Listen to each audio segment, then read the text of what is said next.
On March 8th, the International Women's Day, women across the United States will have the opportunity to participate in a day without women's to strike. Hear their voices heard and get their message across. Some people are perhaps talking, though, it'll be more for privileged women that will not be there rather than the underprivileged who are struggling to make ends meet or to make sure they do as required to support their family. Let's start in the middle, actually, this time. Where do you come off with this idea and the whole thought of privilege versus non-privilege and the big strike? Well, I think it is definitely a privileged opportunity because most people don't have the ability to take a day off work and not suffer consequences for it in some way. So whether it's a vacation day or taking a leave without pay, most people can't be afforded that opportunity. So, but women who can need to do that to take a stance for those who can't. I think that's really the statement that needs to be made. And there are thousands of women that have that opportunity but aren't even thinking about the image that could play and the statement it could make.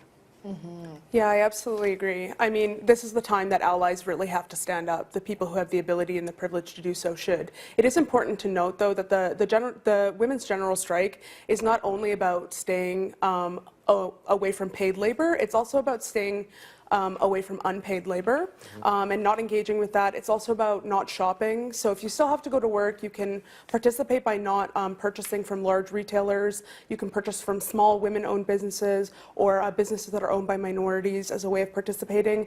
And at the very least, you can wear red, which is the color of solidarity for the Women's March. And for us in Canada, it's particularly appropriate because it represents and echoes calls to draw attention to the missing and murdered Indigenous women in Canada. So it's a beautiful opportunity. At the very least, you can participate in that way. But I do agree that privileged women do need to be standing up and striking as they can. Mm-hmm. I think, like, as a teacher, first of all, I really only discovered this over the weekend, so I'm not in a position where I can get the day off, because in order to use one of my days, I need kind of to appeal for that. So I wish that I could participate more than just wear red, but at least in wearing red, I know that sends a very clear visual message. I teach teenagers, right? They are very savvy when it comes to social media, when it comes to trending topics.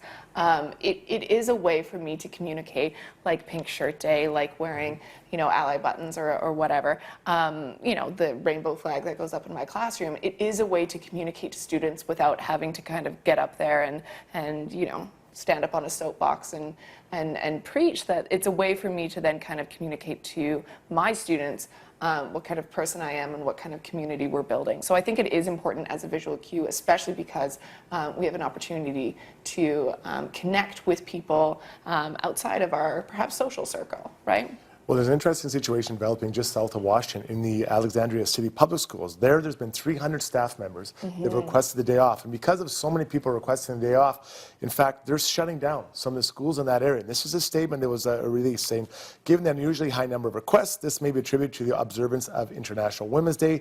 This has also been deemed a day without women. So this goes on to say the schools have been closed for the students for that day. They do want to emphasize and emphasize that it is not a political statement they're making. They just simply don't have the staff to make this happen. Now, is this even a strong message for those students in that area to understand how strongly ladies feel about this movement?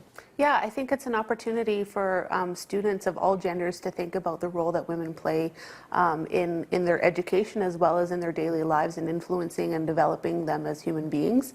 I think it's interesting, I'm curious to see how it's going to play out in Canada, because there is this call very drastically in the US and now in the UK, but I haven't heard it as strongly here in Canada. So I'm curious to see if there's going to be measurable effects or if it's going to pass without notice here. Mm-hmm.